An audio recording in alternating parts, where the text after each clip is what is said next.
this is actually a very helpful practice for people who want to be in optimal health, have more energy, yes, have a good body weight, but also reduce the risk of getting sick in the future. Yeah, absolutely. Because if you think about it, like it's a balance here, right? You eat, you store calories. You don't eat, you use those calories, right? And you want to keep those in balance. So 12 hours is perfect. If you think about a typical sort of 1960s, 1970s, because, and I choose that time because it's before the obesity epidemic and people aren't really watching their diet particularly. People are eating white bread and jam and, stuff like that, right? But if you think about it, you ate breakfast maybe 8 o'clock before school, and then you had dinner maybe around 6 o'clock. That's a 10-hour eating window and 14 hours of fasting. And literally everybody did that every single day without even thinking about it. So was it hard? No, because that was sort of your baseline. And the point is that it's not neither difficult. It's just about your habits. And then, then all of a sudden, people switched and changed. But before that, you would hear things like, if you wanted an after school snack, your mom would say, no, you're going to ruin your dinner. If you wanted a bedtime snack, she'd say, no, you should have ate more at dinner. Right. So there was not this tolerance of snacking. It was sort of this occasional thing that you did once in a while, but rarely. It's an indulgence. Right. And then it became every day. So, my kids, when they went to school on a trip, for example, a bus trip, right? They'd go on the bus and you get this note from the school, which would say, please send 2 snacks with your child. And I'd be like, why? Are they not eating lunch? Or am I not feeding them dinner? Is that why they need a snack? It's like, my goodness. And then we teach them that you have to snack all the time. And then we blame them for gaining all this weight. And then tell them that, hey, it's your diet, it's your lack of willpower. And it's like, well, we focused on the wrong things. And you might say it was all very inadvertent, I think. It wasn't that anybody deliberately meant to do that. It all came back to sort of the dietary guidelines, which was in the 70s, people said, you should eat ultra, ultra, ultra low fat. And in order to do that, the United States government encouraged people to eat processed food because you could process the fat out of it and put other things, mostly carbs, because fat and protein tend to go together. And so instead of eating, say, a typical breakfast of eggs and bacon, which would keep you full until lunch, they'd eat 2 slices of white bread and jam and some sugary cereal. The problem with that, and we know this, of course, is that insulin spikes up very high, glucose spikes up very high, because they're all very highly refined carbohydrates. Then it crashes. So by 10:30, you're just starving. So then you go get yourself a low-fat muffin. And then the same thing happens, right? Your glucose spikes up very high, your insulin spikes up very high, and then it's gone. So people started eating more frequently because they were basically just eating a whole bunch of refined carbohydrates. Then they said, well, I'm eating 6 times a day when I used to eat 3 times a day. But since I'm eating super low fat, this must be a good thing. It never was a good thing, of course. It was just a byproduct. Now, of course, we know we shouldn't be eating a whole pile of refined carbs like right away. But back then, 2 slices of white bread and strawberry jam was perfectly acceptable. Very low fat, almost 0 fat. In fact, all sugar, all refined carbs. So I think that's sort of how it came about, because of this sort of insistence that we eat low fat, low fat, low fat, which unfortunately wasn't like more beans. It was refined, highly refined carbs is what replaced the fat in our diet. But then the inadvertent thing was that even as we moved away from those refined carbohydrates, so we started acknowledging, hey, there's healthy fats. Hey, you should eat nuts. Hey, you should eat whole grains. Even as we moved away from those refined carbs, we never moved away from the fact that we're just eating constantly. And of course, our institutions have changed to allow all that, right? So our habits have changed. It's acceptable to eat at your desk. It's acceptable to eat in the movie theaters. It's acceptable to eat in front of the TV. It's acceptable to eat while you're walking. Like, all of those things would have been super frowned upon. If you went to the office and you were eating at your desk in the 70s, people would be like, what the heck are you doing? Like, there's a place to eat and it's not at your desk. Go eat somewhere else. But because everybody was hungry all the time, you got this 2:30 snack. I mean, you've been to meetings, like medical meetings, right? Like, my God, it's like, okay, so you have a full breakfast. Then at 10:30, they roll out the granola bars and stuff. And that's at 10:30 a.m. You just ate a huge breakfast at like 8 a.m. And then you have lunch. And then, at 2:30, there's a nutrition break, right? Where they roll out muffins and cookies and stuff, right? And then you go eat dinner. It's like, these are for doctors like you and me. And this is at every single meeting you go to. American Heart Association, Diabetes Association. Like, you'll go to the Diabetes Association meeting and they're rolling out, snacks and snacks and snacks. Yeah. It's like, okay, well, what's the message here? Eat all the time. It always is. And I think that just speaks to culturally how much this has changed. As you say, it's just acceptable now to do this. In fact, if you were hosting a meeting, it would probably be considered rude if you didn't provide cookies and biscuits and those sort of things. Do you know what I mean?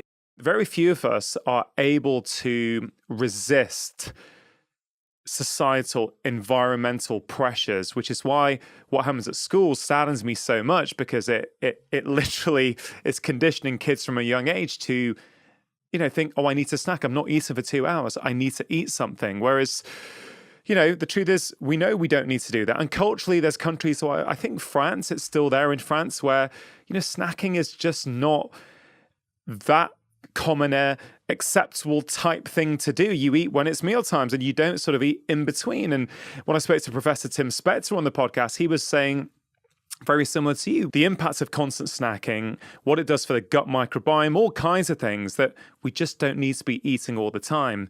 Now, Jason, one of the central ideas in your work is that chronically elevated insulin is problematic for a variety of different reasons. When was the first time you started to become aware of this as a doctor? And then maybe you could go from there and explain what causes insulin to go up and what happens to us. Why should someone listening to this right now who doesn't have type 2 diabetes, thinks they're in pretty good health, maybe they've got a little bit of extra fat that they don't want, but they can live with it, why should they care about chronically elevated insulin? It actually impacts a huge number of medical conditions. So if you look at insulin resistance, which is really the same as chronically elevated insulin, they're sort of like two sides of the same coin, right? So it's called hyperinsulinemia, which is basically a word. Hyper means high insulin, and then emia means in the blood. So hyperinsulinemia just means high blood levels. But insulin resistance, people have heard of, is the same really as hyperinsulinemia. They do the same thing. And it really impacts a huge number of conditions such as heart disease, type 2 diabetes, which can cause then kidney disease, nerve problems, amputations. Cancer is related to insulin levels. So there's just all of these chronic conditions that are really the main focus of today's medicine that are made worse by chronically elevated insulin levels.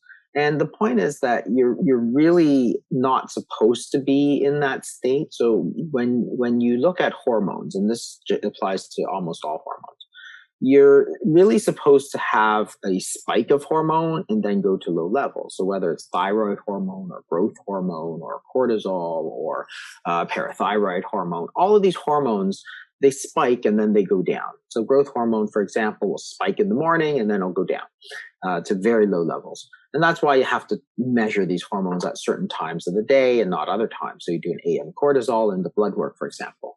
Well, insulin's really supposed to be the same. You're supposed to have sort of high levels when you eat, then it's supposed to go down, and then at high levels and it goes down. So you're always supposed to have this sort of balance between the two. What's really bad is when you have high levels all the time. And it's true for cortisol as well. Cortisol, again, it's not bad for you. It's just a natural hormone, but you're supposed to have it spike up and then go down. When you have it chronically high, it's actually super, super bad for you. This idea that you should eat all the time, of course, leads to insulin levels being up all the time. And the other problem is that as you move away from fatty foods and stuff, then you're choosing foods that typically spike insulin much higher. So if you're choosing white bread over eggs in the morning, eggs have very little insulin effect and white bread has very high insulin effect. So it's a sort of a double whammy. You're choosing foods that are very high in insulin. And if you think about it, so insulin, its job is just tell you, it's a nutrient sensor. So it tells you food is coming in, please store it away. So you choose white bread. So even if it's the same number of calories, say you choose a white bread versus an egg. When you eat that white bread, glucose spikes up, insulin spikes up. When insulin spikes up, it says, put all those calories into storage because that's its job. That's what it's telling you to do. So when you eat that bread, it contains two things. It contains the energy, which is the calories, but it also contains instructions as to what to do with those calories. So you eat the white bread, insulin goes up, all of that energy goes immediately into your storage. Well, now at 10:30, you have no energy left. Your blood sugars are starting to go very low. So what happens? Your body says, I need to get more food. Why? Because you've put it all away. It's just like you go to the grocery store and you take the food, instead of eating some of it, you put all of it into the freezer or the fridge. Well, you have nothing to eat.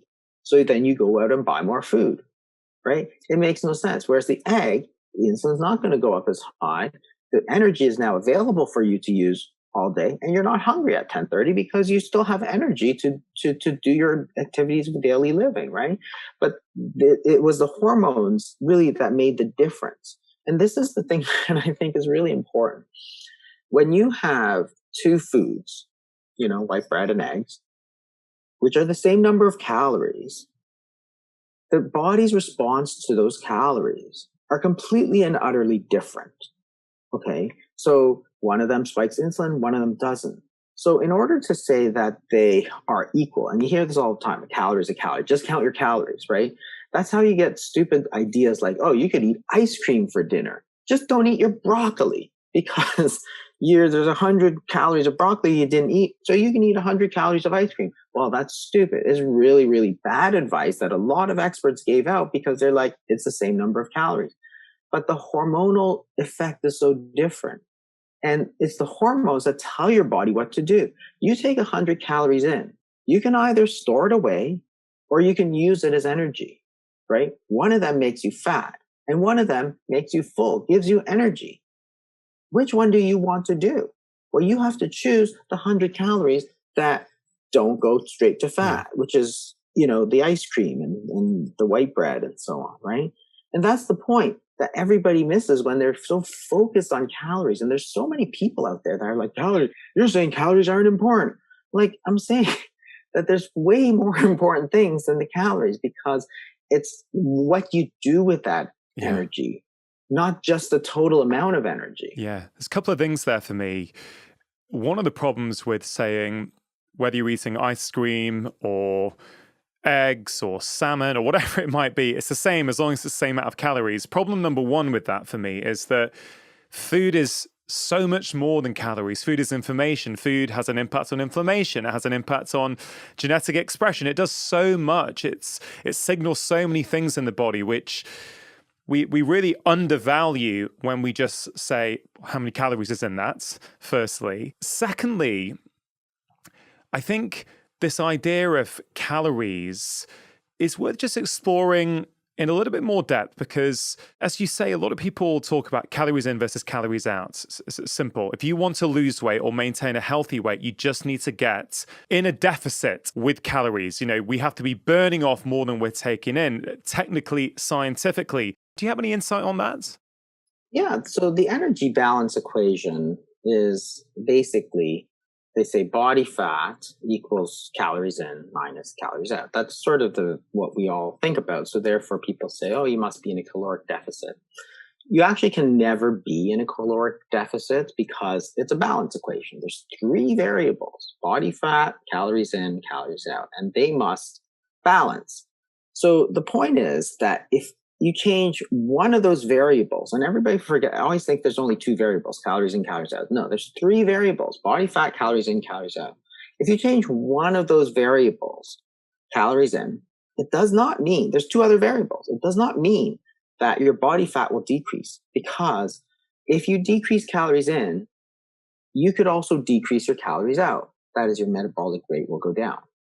And your body fat will be unchanged, right? So the energy balance equation is always true, but people always misinterpret it to mean that just eating fewer calories leads to body fat loss. It does not. If you enjoyed that clip, here's another powerful clip that I think you are really going to enjoy. Blood pressure comes down, joints seem to get better, bowel symptoms seem to get better. This is going to keep your eyesight. This is going to keep you from getting dementia, renal disease, peripheral vascular disease, and cancers. You are not your habits. You can do it.